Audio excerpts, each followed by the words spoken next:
श्री विष्णु सहस्रनाम स्तोत्र के व्यापक प्रचार प्रसार के क्रम में हम आपके सात्विक प्रश्नों को स्क्रीन रिकॉर्डिंग के माध्यम से उत्तर देने का प्रयास करते हैं।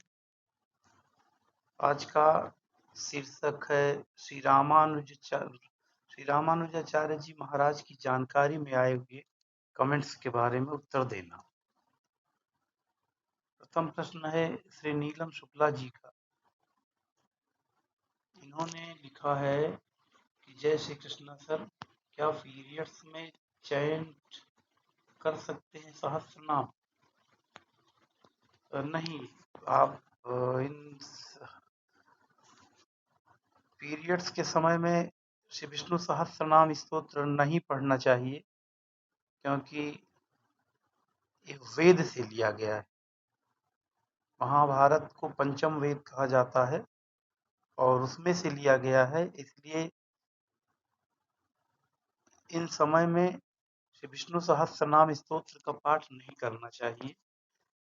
आप यदि दीक्षित हों और जैसे अगर हमारे संप्रदाय से दीक्षित होते तो आप शरणागति मंत्र जप सकते थे। अष्टाक्षर मूल मंत्र तो नहीं जप सकते हैं, लेकिन शरणागति मंत्र जप सकते हैं। शरणागति मंत्र बना ही इसीलिए है, इसे वैकुंठ नाथ भगवान ने वैकुंठवल्ली महालक्ष्मी जी को दिया था कि वो गृहस्थ में बहुत सारे काम पड़ते रहते हैं और स्त्रियों के लिए विशेष है ये शरणागति मंत्र, काम करते करते जपती रहे। या आप नाम जप कर सकती हैं, राम राम कृष्ण कृष्ण, हरे राम राम राम हरे हरे आदि। तो यही आपके प्रश्न का उत्तर है कि आप इस अवस्था में तो विष्णु सहस्त्र नाम पाठ या अष्टाक्षर मूल मंत्र दीक्षा मंत्र नहीं जप सकती। शरणागति मंत्र जप सकती हैं, नाम जप सकती हैं। ध्यान 1986। प्रणाम, आपको थोड़े से जानकारी चाहिए। हम आपसे बहुत कंफ्यूज, आपसे बहुत अच्छा थोड़ी सी जानकारी चाहिए, आपसे बहुत कंफ्यूज हैं पंडित जी। अपने विष्णु सहस्त्रनाम श्लोक में 107 के बाद पाठ नहीं करते। उनसे मैं जानकारी ली तो उन्होंने कहा कि 107 के बाद फलश्रुति आती है। आपने लिखा तो मैंने रिप्लाई किया है, फलश्रुति नहीं पढ़ना चाहिए। देखिए,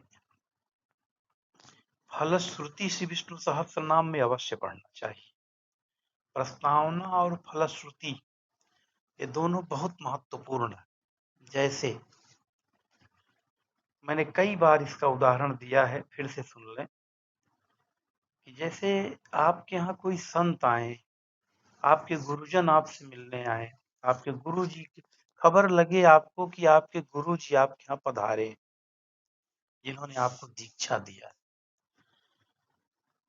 ब्रह्म से भी बड़ा गुरु कहा गया है।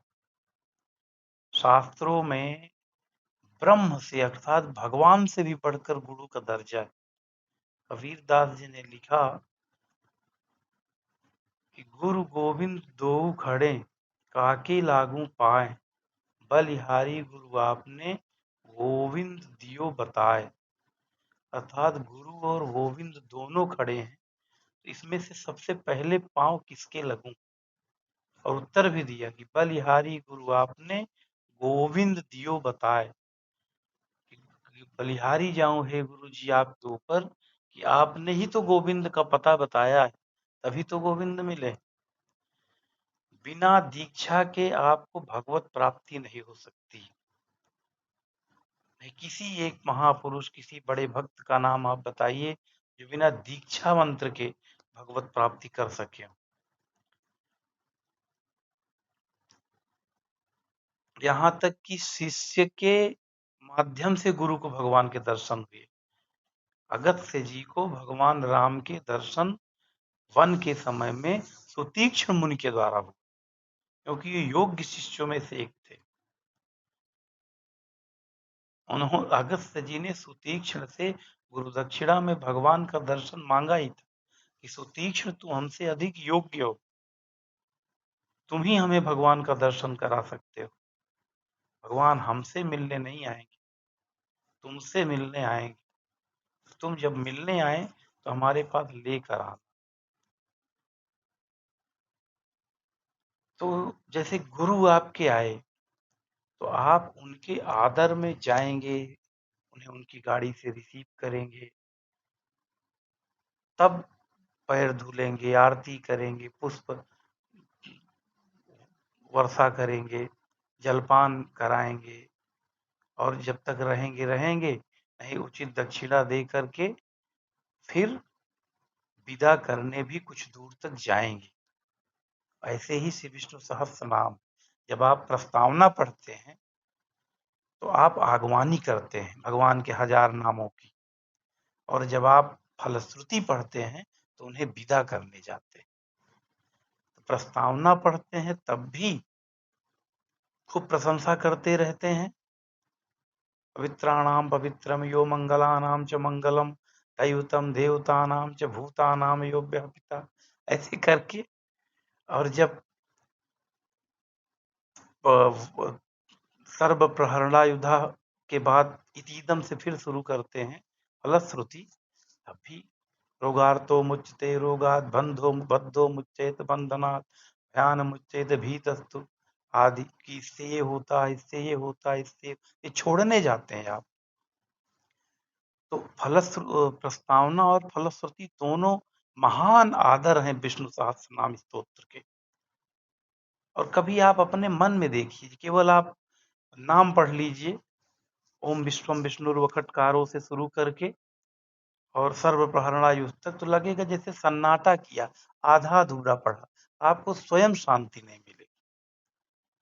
इसलिए 5 पाठ की जगह 3 पाठ हो, 3 पाठ की जगह 1 पाठ हो, लेकिन लय से और प्रस्तावना से, यानी सशंख चक्रम सकरीट कुंडलम से प्रारंभ करें और हरिओम तत्सत तक पढ़ें। अमित अग्रहरी जी लिखते हैं, राधे राधे गुरु जी। श्री राधे सुकून कोठारी जी लिखते हैं, ओम नमो नारायण, जय जय श्री राधे।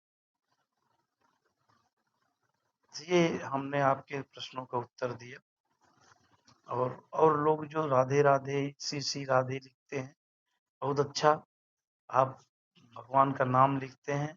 साथ साथ कोई धर्मयुक्त विष्णु सहस्त्र नाम से संबंधित, दीक्षा से संबंधित, नारायण से संबंधित प्रश्न हो तो हमें अवश्य बताएं। श्री राधे।